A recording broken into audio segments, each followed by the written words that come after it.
Hi Claire, Guy and Charlie here. We're just going to do a couple of videos of the handover, just demonstrating everything working and talk through some of the functions. So over to Charlie and we'll run through everything. Have a walk around then. So we'll start around here, do a full lap of the outside, showing bits of what you need to know. So the first thing we're going to come across, obviously you can see around here, the brand new fresh sealant that's been beaded all the way around the motorhome, just bringing it back to life, giving that colour there. We've got the diesel fill cap just here. Now this is unlockable via your driver key. So we're using the driver key, insert into there, twist to the left, then turn the old mechanism round. Next along, obviously we're going to do inside later, we have the toilet cassette. So this toilet has its own unique flush tank above. So you've got an underwater fresh tank, an underwater waste tank, and your toilet has its own fresh. So we can monitor how full that fresh water tank is by looking at this on the right hand side.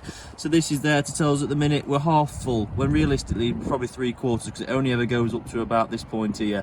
So we've got 3/4 full of water in there. If for instance this was right down at the bottom, what I'd then do is I'd pull this out, twist this cap off, and this is also where we put our pink liquid. So as you can see, oh, right up there, we're nice and full actually, so it doesn't actually go higher than that. So we actually put the pinks in here as well, which mixes with the flush water, so that obviously it creates a nice scent when we're flushing bits away. To actually remove the cassette, we need to initially go inside, make sure the trapdoor is closed in the toilet, and then what we do is we lift this little lever at the bottom and we just slightly pull towards us. As you can see on the bottom, we've got a set of wheels. This handle will pull out and off I go. Once I get to the designated area, I need to be spinning this round on top, taking this cap off, obviously putting the handle away, and then we tip out at this point just here.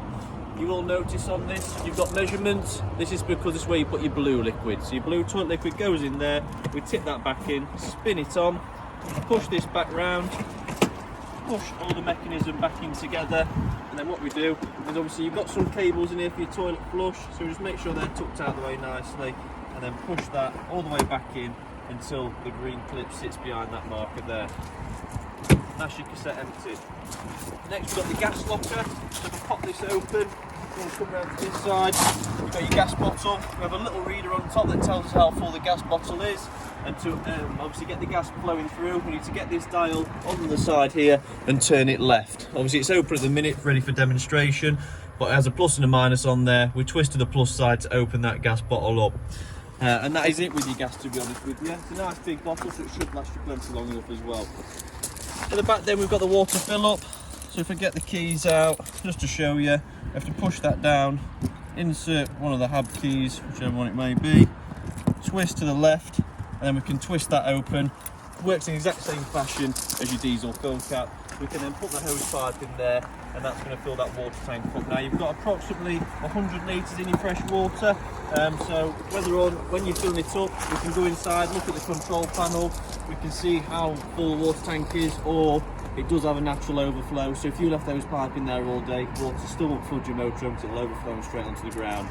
Now you've got a rear back box, obviously as simple as it may be, keys open, plenty of storage. Reverse camera up at the top, you'll notice you've got approximately 4 or 6mm Allen keys on the side of there, so you can adjust where that points to. Obviously you'll know yourself when you get in the vehicle, you get a feel for it, you'll be able to find out where you want it to point, and from there angle it to the right direction. This is your Truma vent cover, so right now my hand's underneath here, I can feel some hot steam coming out because we've got the vehicle running.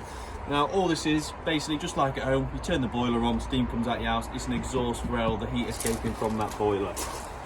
Now if I was to come to a site and set up straight away, first thing I'll do is obviously got the hook up lead switched on at the wall, ran over, I've left this unlocked so I should be able to pull that straight down. You'll notice we have a nice little groove in the bottom here for the cable to recess into, and we're just going to plug that straight in, right next to your leisure battery. Now because it's in this containment, it does mean this vehicle can go around Europe. But what it also means is now we can close that door off and lock it off, still plugged in, and obviously it keeps it fully watertight. Around this side then, just checking for any drain valves. I think they may be on the alternate side, so have a whip round there. These are just your fridge vents, so obviously the fridge needs space to breathe. You'll feel a little bit of heat coming from here when you've got the fridge running, but that's all that is.